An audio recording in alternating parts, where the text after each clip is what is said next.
비현실적이지만 가장 좋은 순종의 길이란 제목으로 함께 은혜를 나눕니다.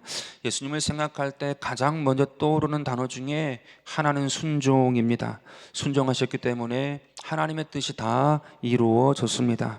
십자가에서 죽으심으로 죄와 사단의 권세가 무너졌고 부활하심으로 모든 사람에게 구원의 문이 열렸고 축복의 문이 열린 것입니다. 그런데 성경은 놀랍게도 예수님의 순종에 대해 이렇게 말씀합니다. 히브리서 5장 8절에 보니까 그가 아들이시면서도 곧 받으신 고난으로 순종함을 배웠다라고 말씀하고 있습니다. 예수님조차 순종이 그냥 된 것이 아니라 고난을 배웠기 때문에 순종할 수 있었다 말씀하고 있습니다. 그렇다면 질문이 생깁니다. 순종은 어떻게 시작되는 것일까? 고난을 통하여 순종을 배웠다면 고난 속에서 어떻게 순종을 배우게 된 것일까? 우리는 순종에 대해 이렇게 생각합니다. 예수님이니까 그렇게 하실 수 있지. 그런데 오늘 본문에 보니까 삭개오라는 사람이 등장합니다. 삭개오는 단순히 예수님을 만난 정도가 아니라 인생의 방향이 완전히 뒤집힌 사람입니다. 그는 돈을 사랑하는 사람이었는데 나누는 사람이 되었고, 착복하는 사람이었는데 회복시키는 사람이 되었습니다. 다시 말해서 하나님께 불순종하는 사람이었는데 순종하는 사람이 되었습니다. 무엇이 그를 이렇게 바꾼 것일까요? 그는 어떻게 순종을 배우게 된 것일까요? 함께 말씀을 묵상하고 은혜를 나누고자 합니다. 삭개오가 순종하게 된 이유는 첫째로 하나님이 찾아오셔서 이름을 불러주셨기 때문입니다. 오늘 본문 5절에 보니까 예수께서 그곳에 이르사 쳐다보시고 이르시되 삭개오야 속히 내려오라, 내가 오늘 내 집에 유하여야 하겠다고 말씀하셨습니다. 삭개오가 예수님을 처음 만나는 장면인데 여기는 중요한 사실 하나가 있습니다. 삭개오는 단순히 예수님을 보기 위해 나무 위에 올라갔습니다. 그러나 예수님은 보시자마자 이름을 불러주셨습니다. 사실 삭개오는 평생 이렇게 불렸을 가능성이 큽니다. 저놈은 못된 놈이다, 배신자다, 죽일 놈이다. 그런데 예수님은 그의 이름을 불러주셨습니다. 삭개오야 속히 내려오라, 내가 오늘 내 집에 유하여야 하겠다. 그런데 예수님은 그의 이름을 불러주신 것이지요. 예수님이 하신 것은 찾아오셔서 이름을 불러주신 것입니다. 이것이 삭개오가 순종한 이유입니다. 성경에 보니까 하나님은 사람을 찾아오실 때 언제나 이름을 먼저 불러주셨습니다. 출애굽기에 보면 모세가 바로를 피하여 도망친 후에 그는 자신의 신분과 이름을 숨긴 것으로 보입니다. 출애굽기 2장 19절인데요 그들이 이르되 이드로의 딸들이에요. 나중에 모세의 처제들이 되거든요. 한 애굽 사람이 우리를 목자들의 손에서 건져내고, 이 애굽 사람이 모세입니다. 모세가 도와주었다라는 이야기입니다. 그런데 이름을 몰라요. 애굽 사람이라고 이야기합니다. 20절에도 보면 아버지가 딸들에게 이르되 그 사람이 어디 있느냐, 너희가 어찌하여 그 사람을 벌어두고 왔느냐라고 말씀하고 있습니다. 계속해서 이름은 등장하지 않고 그 사람이라고만 이야기하고 있습니다. 모세는 일부러 자기의 이름을 숨긴 것으로 보입니다. 왜 이름을 숨겼을까요? 추격할지도 모르는 애굽 바로가 두려웠기 때문입니다. 결정적으로 22절을 보면 모세가 아들의 이름을 짓는데 이렇게 짓습니다. 그가 아들을 낳음에 모세가 그의 이름을 게르솜이라 하여 이르되 내가 타국에서 나그네가 되었다라고 이야기하고 있습니다. 모세는 자신을 나그네라고 이야기하고 있어요. 나그네는 기억할 필요가 없는 존재입니다. 나는 잊혀진 존재다. 나는 기억되기를 원치 않는다입니다. 실패했던 과거의 모습, 도망자가 된 자신의 모습을 숨기기 원했던 것입니다. 삭개와 마찬가지로 모세의 이름은 잊혀진 이름입니다. 이런 모세에게 하나님이 찾아오셔서 가장 먼저 하신 것이 무엇이냐 하면 그의 이름을 불러주신 것입니다. 출애굽기 3장 4절입니다. 하나님의 떨기나무 가운데서 그를 불러 이르시되 모세야 모세야. 하나님은 잊혀진 그의 이름을 불러주십니다. 숨겨진 그의 이름을 세상에 꺼내주셨습니다. 하나님은 모세를 잊지 않으셨습니다. 하나님은 모세를 사랑하신 것입니다. 하나님이 모세의 이름을 불러주심으로 모세를 회복시켜 주신 것입니다. 그리고는 모세를 이스라엘의 지도자로 세워주셨습니다. 어린 사무엘을 부르실 때에도 마찬가지였습니다. 어린 사무엘이 아직 야훼를 알지 못하고 야훼의 말씀도 아직 나타나지 아니한 때였습니다. 그때 어린 사무엘에게 하나님이 먼저 하신 것은 이름을 불러주신 것입니다. 사무엘상 3장 10절인데요 야훼께서 임하여 서서 전과 같이 사무엘아 사무엘아 부르시는지라. 사무엘이 아직 어렸지만 하나님은 사무엘을 보고 계셨던 것입니다. 그리고 그의 이름을 불러주셨습니다. 어린 사무엘을 하나님이 사랑하신 것입니다. 그리고는 어린 사무엘을 이스라엘의 지도자로 세워주셨습니다. 오늘 저와 여러분도 나의 이름을 불러주시는 주의 음성 듣게 되기를 바라겠습니다. 주님은 찾아오시면 반드시 이름을 먼저 불러주십니다. 그 음성을 듣게 되기를 바라겠습니다. 여러분 자녀 이름 부르세요? 이름을 많이 불러주세요. 스스로 이름 부르세요? 스스로 한번 이름을 불러보세요. 주님께서 여러분의 이름을 불러주시는 줄로 믿습니다. 그의 음성을 듣게 되기를 바라겠습니다. 왜 이름을 불러주실까요? 우리를 사랑하시기 때문입니다. 진정으로 하나님의 사랑을 받고 계십니까? 하나님께서 나의 이름을 부르시는 그 음성을 듣게 되기를 바라겠습니다. 성경에서 이름이 불린다는 것은 이러한 의미가 있습니다. 첫째, 관계의 시작입니다. 삭개오도 이름이 불려졌을 때 예수님과 관계가 시작됐습니다. 둘째, 존재의 회복입니다. 삭개오는 대개 세리, 죄인으로 배신자로 불렸을 것입니다. 그러나 예수님은 삭개오라고 부르십니다.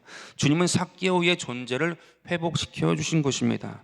셋째, 이름을 부르는 것은 사명을 부여한다는 의미입니다. 대표적으로 사도행전 9장 4절에 보니까 사울아 사울아 어찌하여 나를 박해하느냐라고 말씀하고 있습니다. 예수님이 그의 이름을 불러주셨을 때 그의 인생은 완전히 바뀌어 사도 바울이 되었습니다. 마지막으로 가장 중요한 것인데, 이름을 부른다는 것은 개인적인 사랑의 표현입니다. 주님은 우리 개개인의 이름을 다 알고 계십니다. 주님은 한 분도 예외 없이 여기에 아무리 많은 분이 있다 할지라도 그 이름을 다 알고 계십니다. 요한복음 10장 3절에 보니까 그가 자기 양의 이름을 각각 불러 인도하여 내시는 분이라고 말씀하고 있습니다. 왜 그런 것입니까? 왜 각각 이름을 불러 다 불러내고 계신 것입니까? 사랑하신대요. 우리를 사랑하시기 때문에 친히 이름을 부르신다 말씀하십니다. 종합하면 이름이 불렸다는 것은 삭개오에게 이러한 의미입니다. 삭개오는 세리장으로 살면서 평생 욕만 먹고 살았는데 단 한 번도 경험하지 못한 경험을 나무 위에 올라가서 뽕나무 위에, 돌감람나무 위에 올라가서 경험하게 된 것입니다. 나의 이름을 부르며 가까이 해주시고 나의 존재를 인정해 주시고 새로운 사명으로 삶의 의미를 부여해 주시고 나를 진심으로 아끼고 사랑하시는 분이 있다는 사실을 깨닫게 된 것입니다. 그래서 삭개오는 너무 기뻐서 자기 집에 예수님을 영접하게 된 것입니다. 삭개오에게 순종이 시작된 것입니다. 오늘 보면 8절에 보니까 삭개오가 서서 주께 여짜오되 주여 보시옵소서, 내 소유의 절반을 가난한 자들에게 주겠사오며 만일 누구의 것을 속여 빼앗은 일이 있으면 내 갑절이나 갚겠다고 이야기하고 있습니다. 우리가 너무나도 잘 아는 구절이에요. 자기 재산이 있는데 절반을 나누어서 무조건 기부하겠대요. 사람들한테 주겠대요. 가난한 자에게 주겠다고 이야기하고 남아있는 재산을 가지고 속여 빼앗은 것, 토색한 것이 있다면 4배를 갚겠다고 이야기한 것입니다. 이것은 자기의 계산을 통해서 이루어진 것이 아니라 재산이 얼만큼 줄어들지 알지 못하는 상황에서 이렇게 이야기한 것입니다.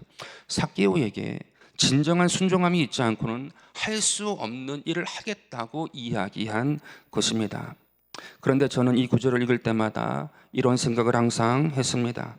참 비현실적이다. 오늘날 예수님을 믿게 되었다고 누가 이렇게 순종할 수 있단 말인가? 현실에 맞지 않는 이야기라고 생각했습니다.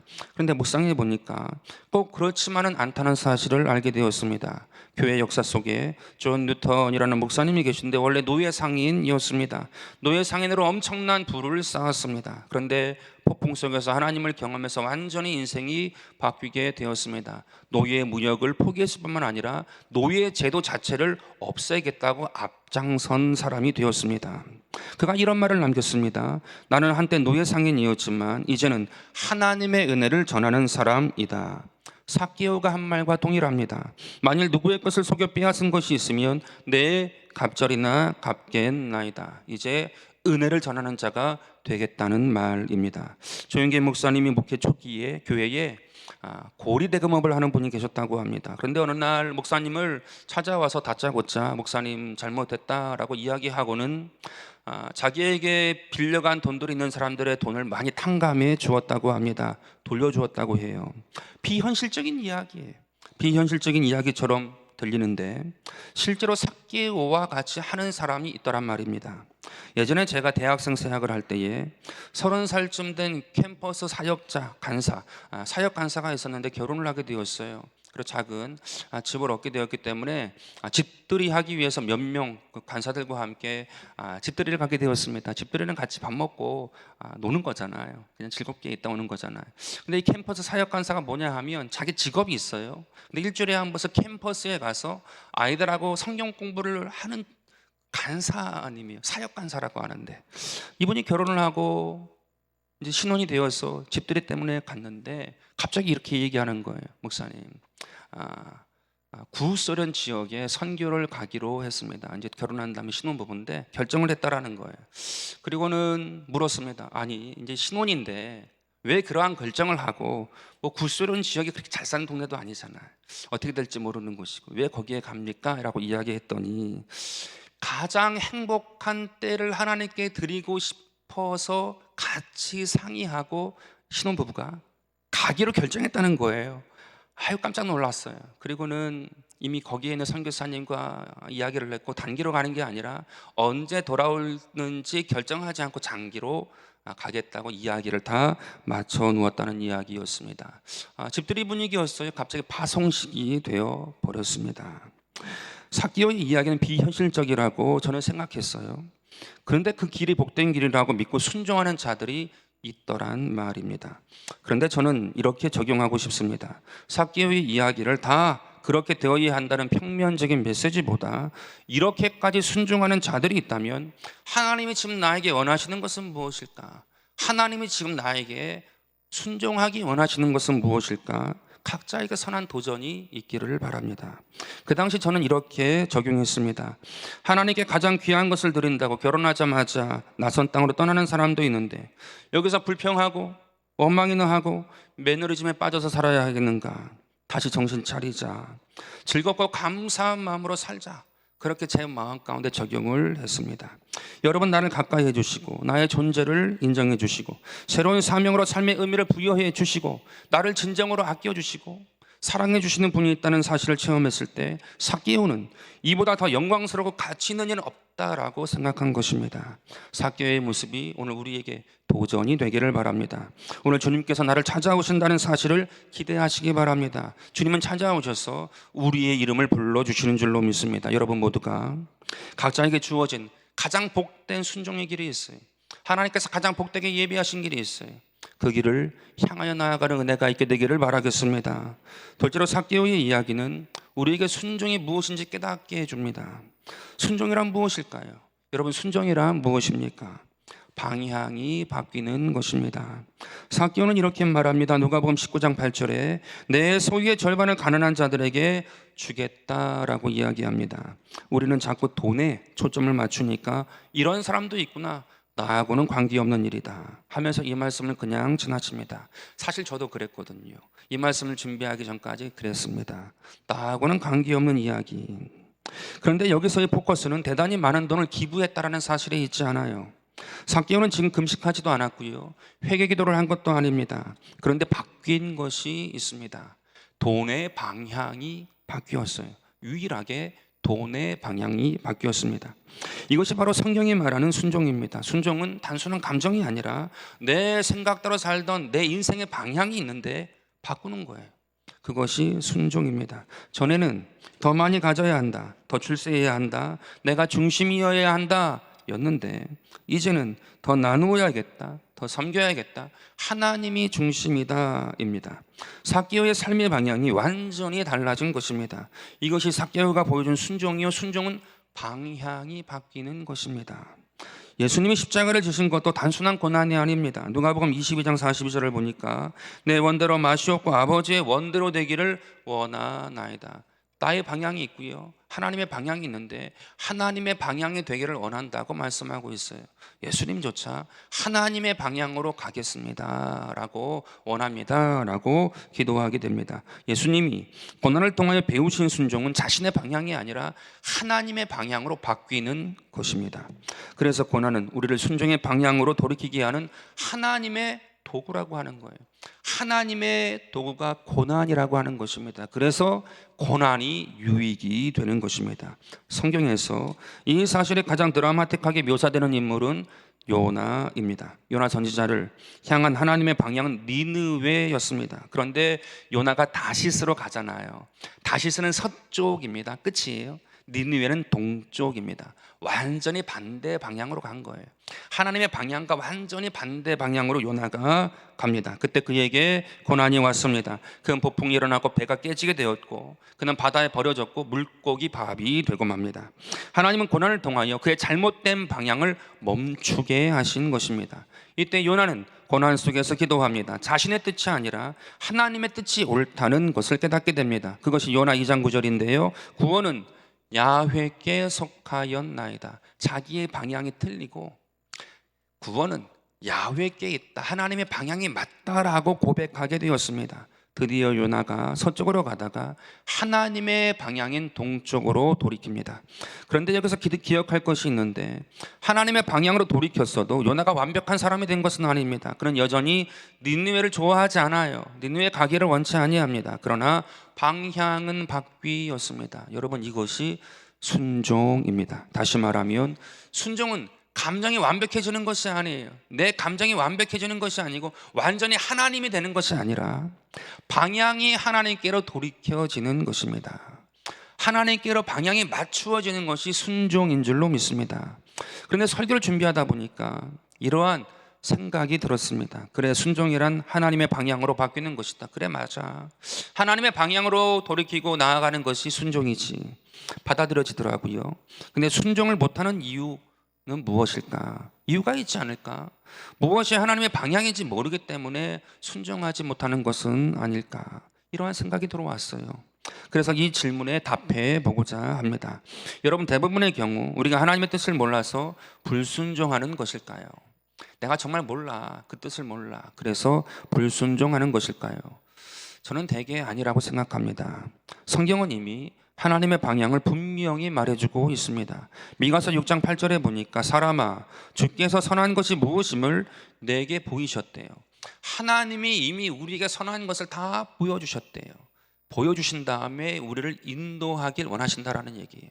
보이지 아니하신 선함이 없다라는 것입니다. 성경은 계속해서 말합니다. 용서해라, 사랑해라, 섬겨라, 하나님을 신뢰해라, 겸손해라, 거룩해라 라고 말씀하십니다. 다 알지요. 우리는 대부분 무엇이 옳은지 알고 있습니다. 문제는 지식이 아니란 말입니다. 그럼 무엇이 문제일까? 무엇 때문에 순종하지 못하는 것일까? 순종이 어려운 이유는 두렵기 때문입니다. 요나가 니느웨로 가지 않았던 이유는 실은 두려움 때문이었습니다. 니느웨는 잔인한 나라였고요, 이스라엘과 원수였고요, 위험한 곳이었습니다. 그래서 요나는 하나님의 방향으로 가지 않고 도망친 것입니다. 두려웠기 때문입니다. 베드로도 마찬가지입니다. 예수님을 3번이나 부인한 이유는 예수님을 몰랐기 때문이 아니에요. 두려웠기 때문입니다. 우리가 순종하지 못하는 이유도 이와 비슷하다고 생각합니다. 손해볼까 두렵다. 사람들의 시선이 두렵다. 그렇게 하면 미래가 불안하다. 들었단 말이에요. 근원 끝에는 두려움이 도사리고 있단 말입니다. 순종하지 못하는 이유는 본인이 두렵기 때문이에요. 우리가 부끄러우니까 말은 하지 않습니다. 그러나 숨겨두고 있어요. 두려움이 불순종의 아주 밑바닥에 깔린 근원이란 말입니다. 그럼 어떻게 해야 할까? 히브리서 5장 8절입니다. 그러니까 아들이시면서도 받으신 고난으로 순종함을 배웠다라고 말씀하고 있어요. 예수님이 고난을 두려워하지 않으셨어요. 오히려 고난 가운데에 순종함을 배웠대요. 하나님을 배웠대요. 하나님의 마음을 알게 되었대요. 하나님을 따를 수 있는 마음이 되었다고 말씀하고 있습니다. 어느 때? 고난을 두려워하지 않았기 때문에 하나님을 알게 되었대요. 내 마음이 주의 마음으로 바뀌었다고 말씀하고 있습니다. 고난이 유익이라고 하는 이유가 여기 있습니다. 순종한다고 해서 아무 문제 없는 것이 아니에요. 그냥 막 나이스하게 막 나가는 것이 아닙니다. 분명 고난이 있습니다. 그러나 두려워하지 마시기 바랍니다. 고난으로 인해 엄청난 유익이 있습니다. 요나는 폭풍을 만나고 물고기 뱃속에 들어가고 두려움을 경험했습니다. 근데 요나는 그 고난 속에서 이렇게 고백을 하지요. 구원은 야훼께 있나이다. 고난이 유익이 된 거예요. 그 삶 가운데 자기 힘으로 안 되는 것을 경험한 거예요. 자기 마음을 자기의 힘으로 바꿀 수 없는데 마음이 바꾸어진 거예요. 고난이 유익이 된 것입니다. 여러분, 고난을 두려워하지 마십시오.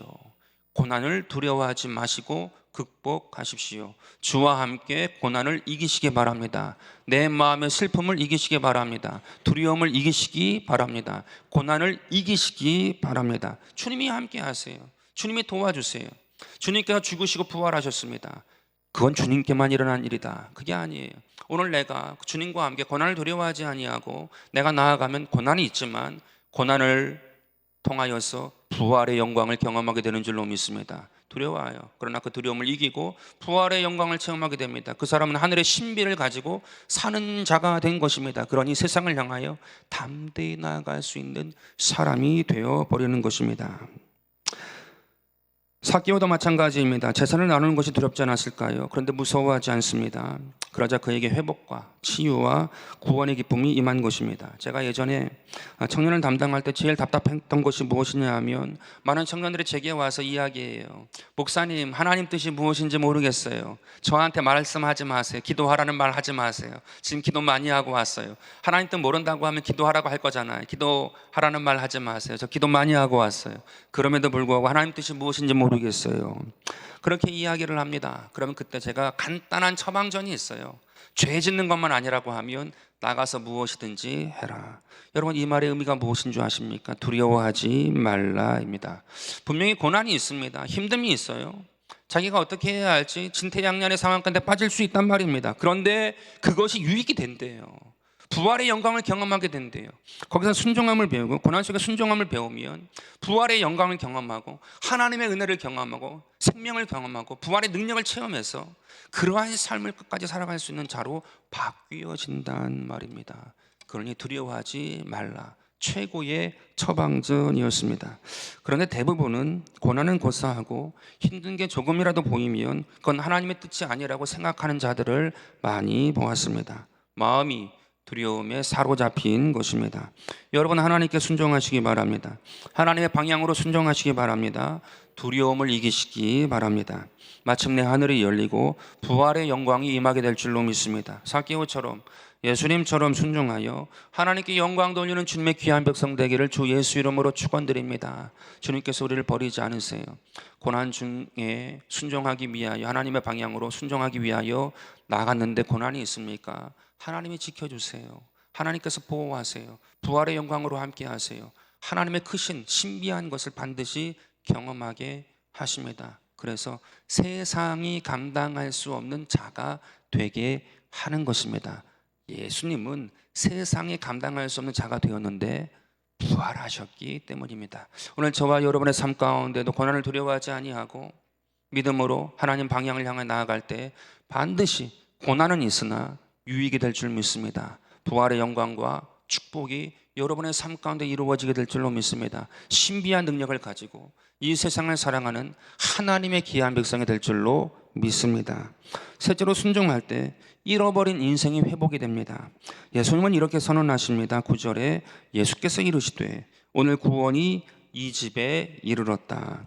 우리는 구원이라고 하면 단순하게 천국만 생각하는데 여기서 구원은 단순히 천국만 의미하지 않습니다. 회복, 치유, 새로운 삶, 축복, 이 모든 것을 다 의미합니다. 삭개오를 보면 그는 돈이 많았습니다. 그러나 친구도 없고 존경도 없고 공동체도 없습니다. 그런데 순종한 이후에 그의 삶은 회복이 됩니다. 사람들과의 관계가 회복이 되었고요, 존중이 회복되었고요, 인생의 목적이 회복이 되었습니다. 근데 여기서 짚고 넘어가야 할 이 순종에 대한 우리에게 있는 오해가 하나 있는데 우리는 이렇게 생각을 합니다. 순종하면 손해보는 것이 아닌가, 순종하면 바보가 되는 것이 아닌가, 무언가 잃는다고 생각해요. 내가 순종하면 무언가 잃을 것이다, 무언가 사라질 것이다, 나에게 손해가 될 것이다, 잃는다고 생각해요. 여러분, 이것은 속는 것입니다. 거짓 입니다. 순종하면 손해보는 것이 아닙니다. 순종하면 무언가를 잃는 것이 아니라 반대로 잃어버린 인생을 찾는 것입니다. 누가복음 19장 10절에 보니까 이렇게 말씀하세요. 인자가 온 것은 잃어버린 자를 찾아 구원하려 함이니라. 삭개오는 단순히 돈만 나누어 준 사람이 아니라 잃어버린 자신을 찾은 사람이에요. 잃어버린 자신을 발견한 사람이에요. 무너지고 떨어지고 깨어져 버린 그 마음과 인생과 그 자존감이 다 회복이 됩니다. 공허하고 무의미하고 내가 무엇을 위해서 살았는가, 어디서 와서 무엇 때문에 살며 어디로 가야 하는가, 이 수많은 질문 앞에 아무런 답을 하지 못했는데 오늘 이 삭개오는 예수님을 만남으로 말미암아 잃어버린 자였다가 찾은 자가 되었습니다. 발견된 자가 되었습니다. 마음이 채워졌어요. 마음이 기쁨으로 채워졌어요. 마음 가운데 위로가 임했습니다. 자신을 찾게 되었고요, 자존감을 찾게 되었고요, 삶의 목적을 찾게 되었고요, 내가 어디에서 와서 무엇 때문에 살며 어디로 가는지 깨달아 알게 되었습니다. 자신을 발견하고 찾게 된 것입니다. 가장 행복한 사람이 된 것입니다. 자기의 모든 것이 회복이 된 것입니다. 어제 7080 성교회가 교회에서 정식으로 발족을 했어요. 물론 첫 번째 회장님도 계셨고 두 번째 회장님까지 되셨지만 교회에서 정식으로 이렇게 한 적은 없었다라고 생각을 합니다. 신앙 안에서 서로 격려하고 위로하기 위해서 함께 모이셨어요. 이제 연배들이 있으시니까 뭐 장래도 있고 여러 가지 인생의 그러한 내용들이 다 있지 않습니까? 서로 힘이 되자, 격려가 되자, 위로가 되자 모이셨습니다. 이제 제 순서가 끝나고 이제 뭐 회장님도 나오시고 뭐 집행하시는 분 나오시고 이야기하시는데 기억나는 이야기가 있어서 말씀드립니다. 우리 가슴 펴고 삽시다. 우리 그렇게 하찮게 살지 않았잖아요. 대단한 존재입니다. 힘냅시다. 교회에 3450도 있고 7080도 있다. 7080도 있다라고 이야기하시는데 제가 빵 터졌어요, 사실은.